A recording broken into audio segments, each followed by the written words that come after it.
We were going to close out the series tonight that we've been doing on Focus. And we had kind of planned that going into today. And I can honestly say that today probably went in a way that none of us thought it would go. Today was very different. We did not wake up thinking that today's events that had happened this morning were going to be the way that this day was going to go.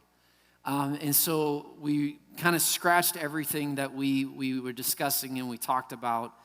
And we're just going to be very pinpoint tonight of what happened and what is happening. You guys are, not oblivious. You know what's happening. It's been a crazy week. The last couple of days, we've been dealing with this tragedy that happened in a Christian school in Nashville, Tennessee. You had multiple 9-year-olds and adults who were shot and killed in this Christian school. Going to school just thinking that the day was going to be like any other day, going in at a very small Christian school. And that day turned into one of the worst tragedies that we have seen, where you had some children and some faculty and other people that were killed. And that causes something to rise up in us.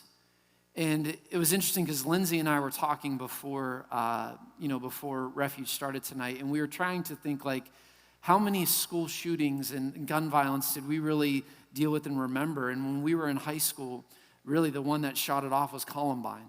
That was one of the biggest ones. And since then, there has been this spiral of violence and of things that have happened. And I'm not here tonight to argue politics or gun control or any of these things. I'm here to deal with the reality of what has happened today. Because what had happened today caused a lot of emotions, because just several hours ago, most of you that were in school were in lockdown.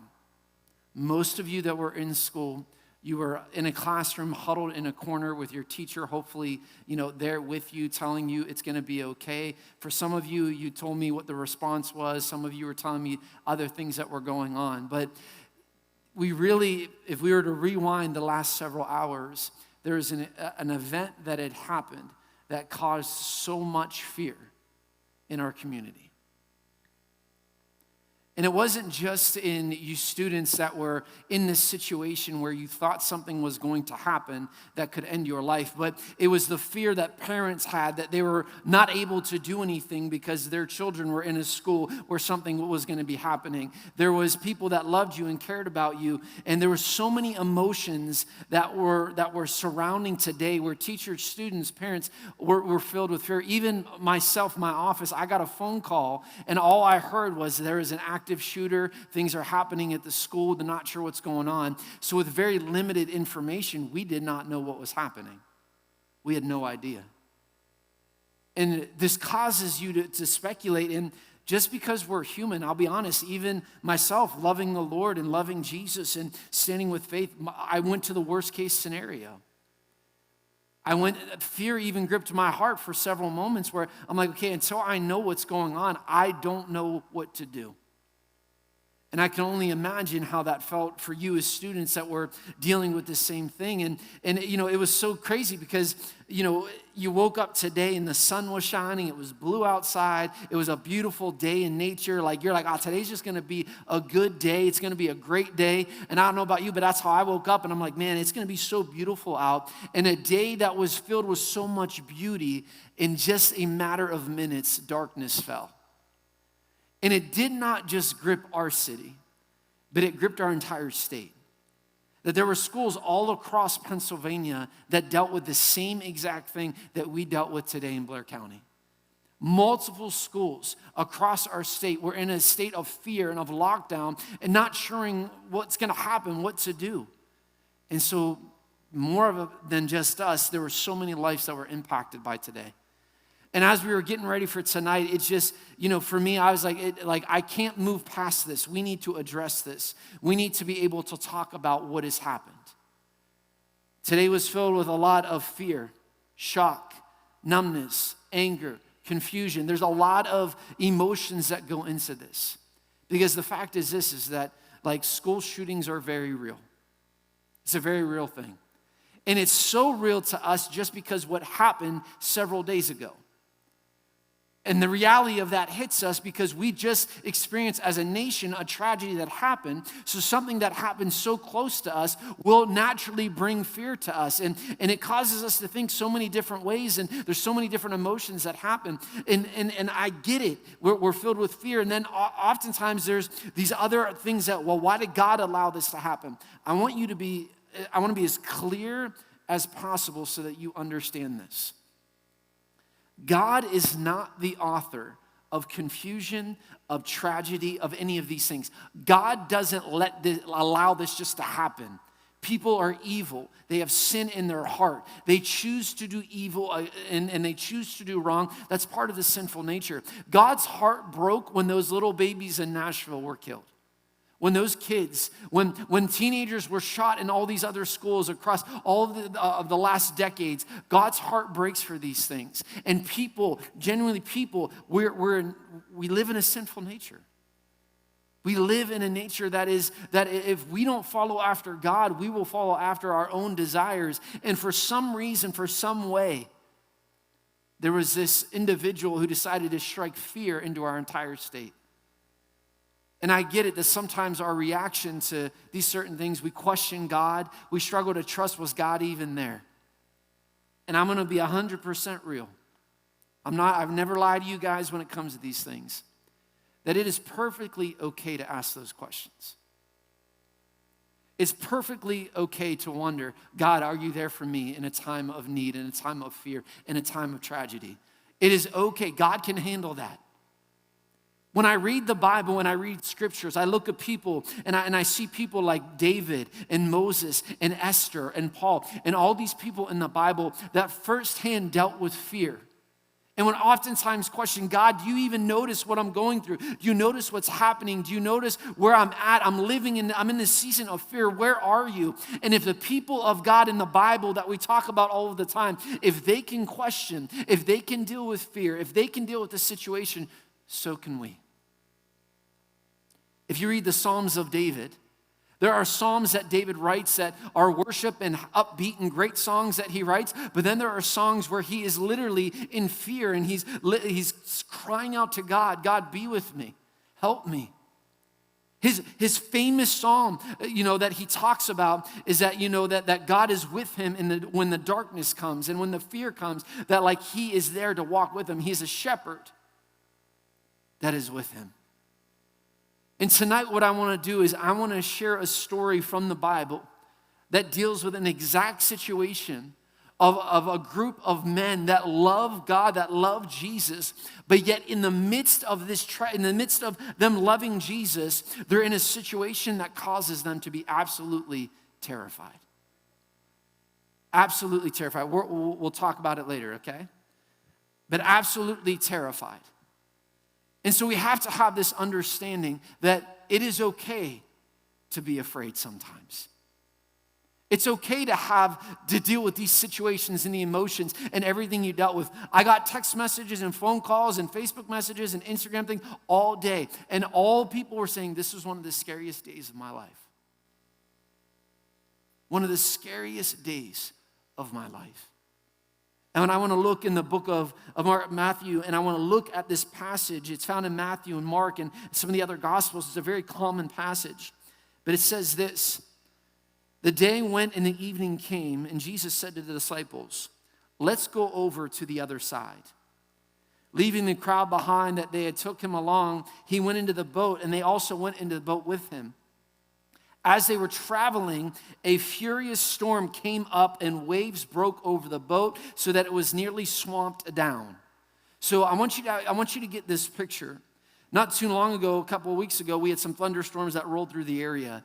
And thunderstorms are a very real thing. They're a very big thing. But what you have to understand about these fishermen, they're in a wooden boat in the middle of this sea, and all of a sudden a storm rises up. All of a sudden, a storm rises up and begins to swamp them and where they're at. And when the storm started, these disciples became terrified. They became absolutely terrified of what was happening all around them. And I want you to understand, these are experienced fishermen.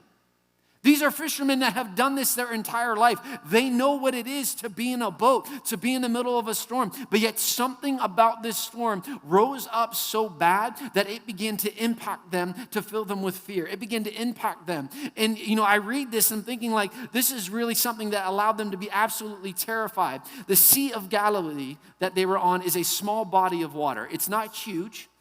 It's about 13 miles wide and 7 miles across. And the deepest part is about 150 feet deep.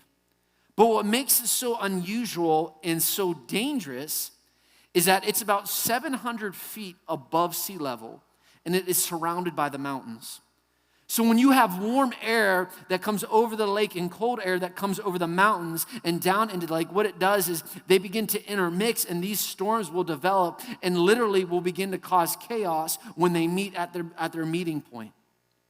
So you have to understand that these disciples are out in this little wooden boat, and they're out there, and Jesus is in the boat with them, and they're in this, and all of a sudden a storm begins to rise up, and it begins to surround them everywhere that they went. And Matthew describes this as a violent storm. Matthew chapter 8, verse 24, he said, a violent storm arose. In this passage and how this was literally written, the word violent comes from the Greek word for earthquake. So literally Matthew was saying the water or the sea was shaking. So I want you to imagine with me that being on this boat in the middle of this sea, and all of a sudden, literally the water is shaking. You're experienced fishermen, you've done this before, but you also been doing this a long time, so you know how bad this can be. And when the storm hit, you gotta imagine this. They trusted what they saw. Right? Andre Van Zyl was just with us, and he talked a little bit about this a couple of weeks ago, and I'm going to highlight it again. They trusted in what they saw because they were experienced fishermen. So they trusted what they began to feel against their skin when the wind began to blow and the rain began to fall. We've all been outside when the rain fell and it begins to fall and the wind picks up. Sometimes we go out and we're playing in the rain and it's like, okay, this is fun, but then it starts to rain violently and hard and it's not so fun. It begins to hurt. It begins to fall so quick that you can't even see, and you feel it on your skin and you're able to notice that. So they were trusting in the water that was coming down against them. They trusted what they felt in the uneasiness of their stomach. Whenever you get this uneasiness that something isn't right, that something wrong is about to happen, that something's about to go down. You all know what I'm talking about. That feeling that makes your stomach flip inside out and makes your nerves go crazy because you're so nervous that something bad is about to happen. That same feeling, they trusted that because they were familiar with that. They trusted the violent force that was tossing the boat like a toy. I just imagine this little boat going back and forth on the water. And again, they're feeling it on their skin. They have it in their stomach. They're literally physically being moved back and forth. And so they're trusting in what is going on in this situation.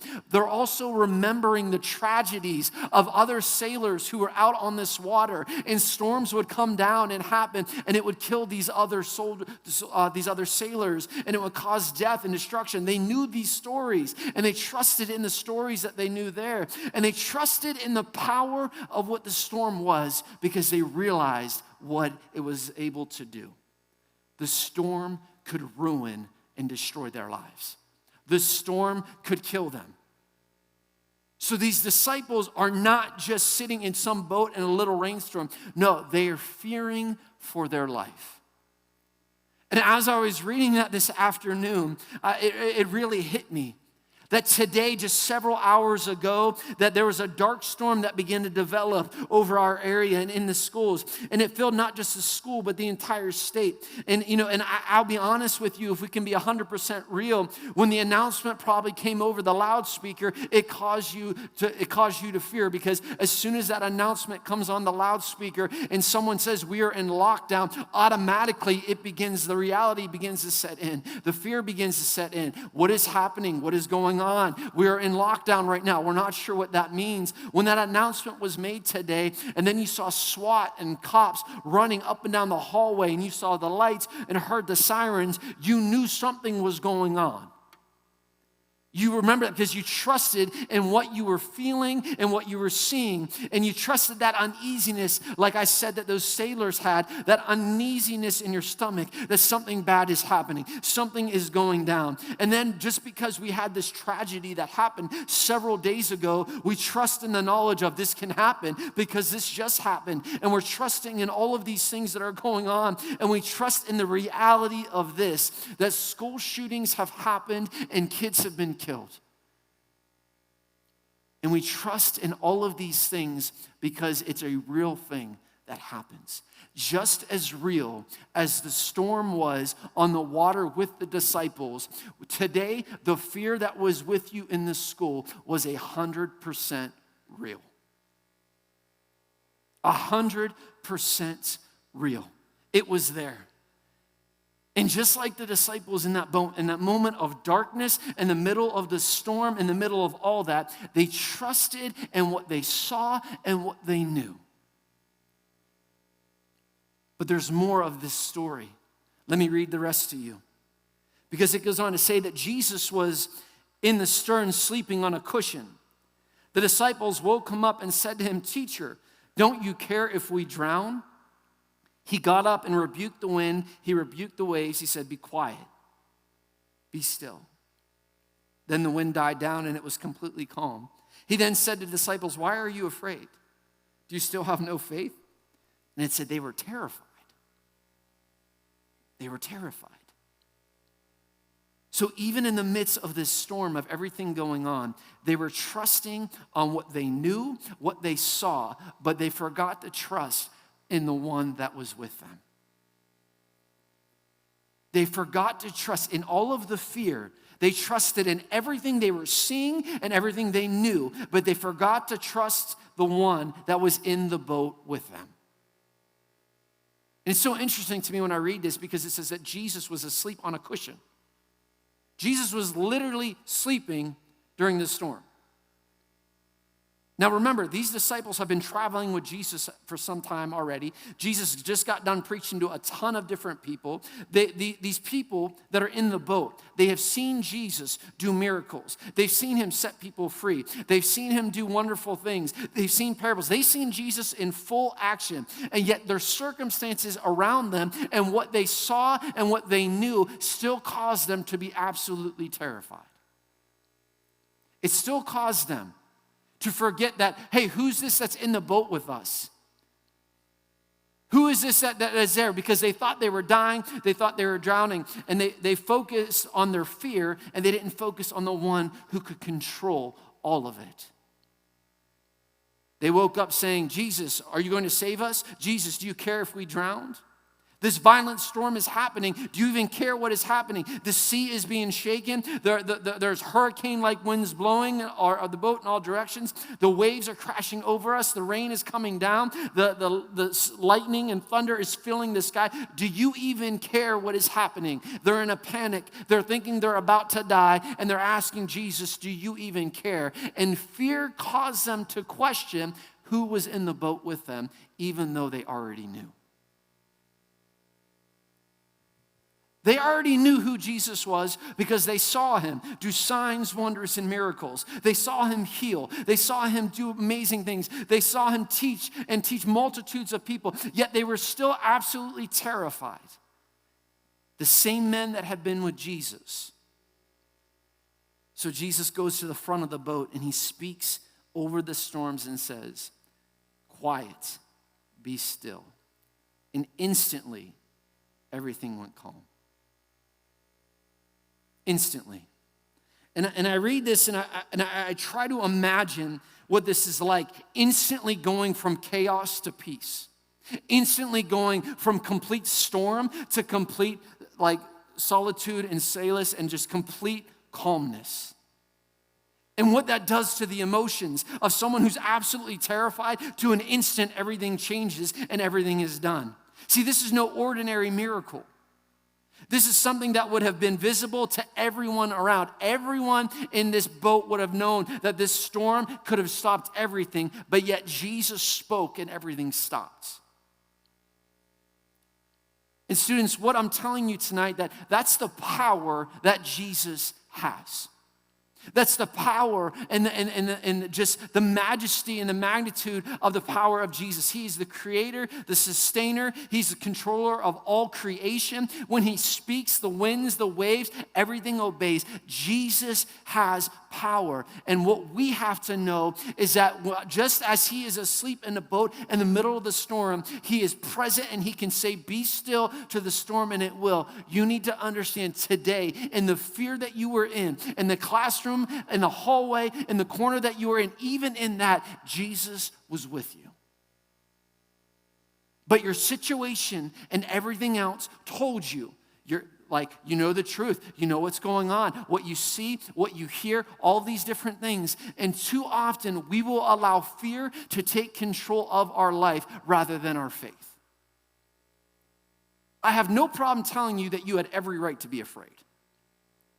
You have every right to be afraid of what is happening. You had every right to be filled with fear.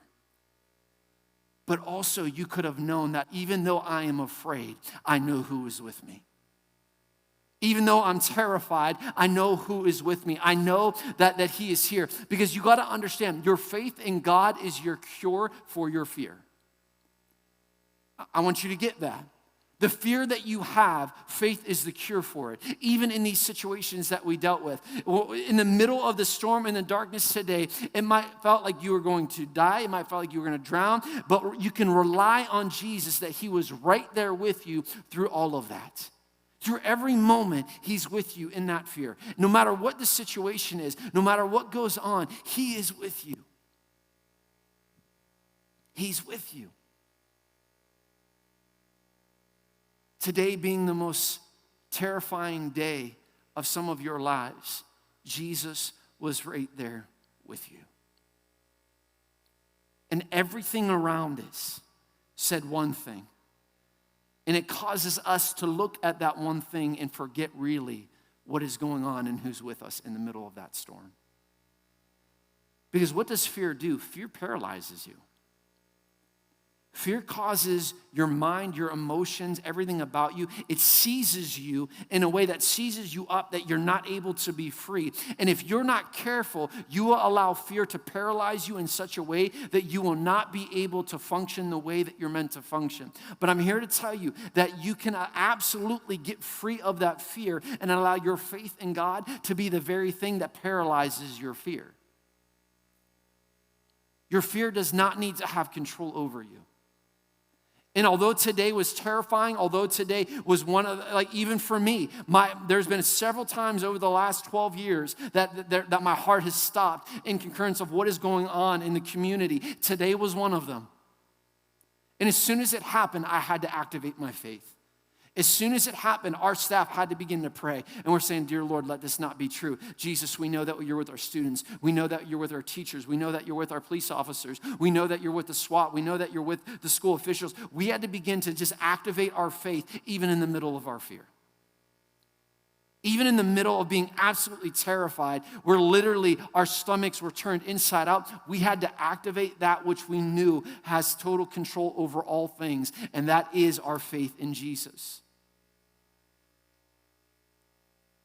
And even in all of this, even in all that we deal with, we have to understand that the reality is there is going to be other times when we are going to be afraid. There's going to be other times where we are going to be in a situation that's going to cause fear to rise up. And if we let that fear take control and overcome us, it will be something that deeply affects us.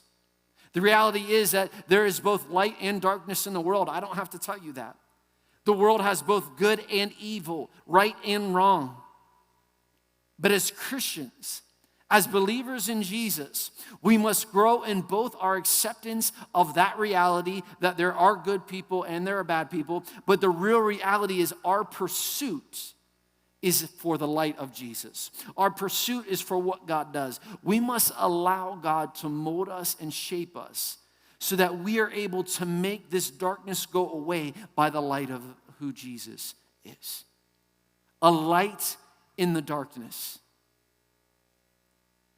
The Bible says in John 8:12, I don't have this for the screen, it says this, so I am the light of the world. Whoever follows me will not live in darkness, but will have the light of life in them.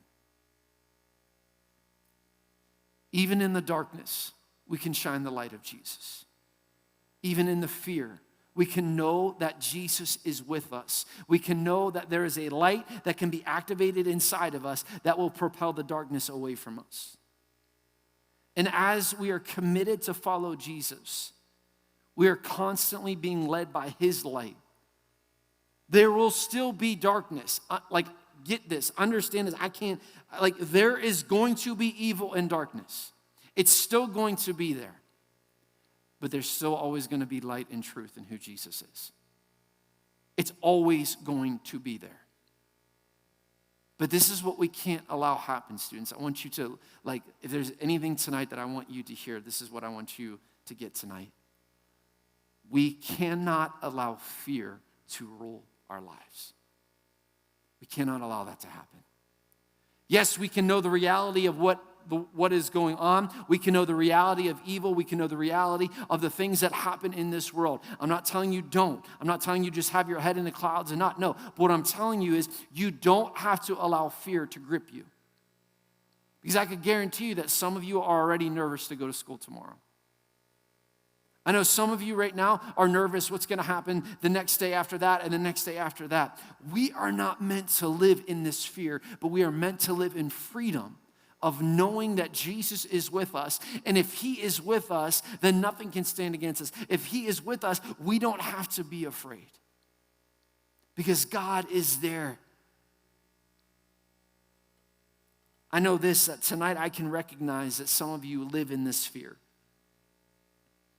I can know tonight that some of you the situation has impacted you in such a way that has caused a lot of what ifs in your mind. See, the problem with what ifs, if we live in a what if reality, well, what if this happens? What if that happens? What if this goes wrong? What if that goes wrong? If we choose to live in a what if mentality, we will miss the reality of what Jesus can really do in the moment, and we will always be worried about what is going to happen. And we will always have a fear and an anxiety of what could happen rather than what is happening. So having this understanding tonight that even in the midst of the storm, even in the midst of the darkness, Jesus is with us. We need to remind ourselves who God is.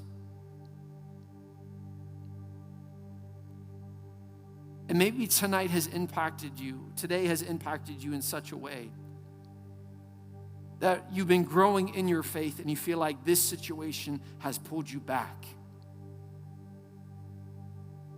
Maybe some of you are in this room and you've lived in fear even before this situation has happened. This is what I know. I know that you need to remind yourself who God is. And if that's you tonight and you're ready to give those fears to God, we can do that right now.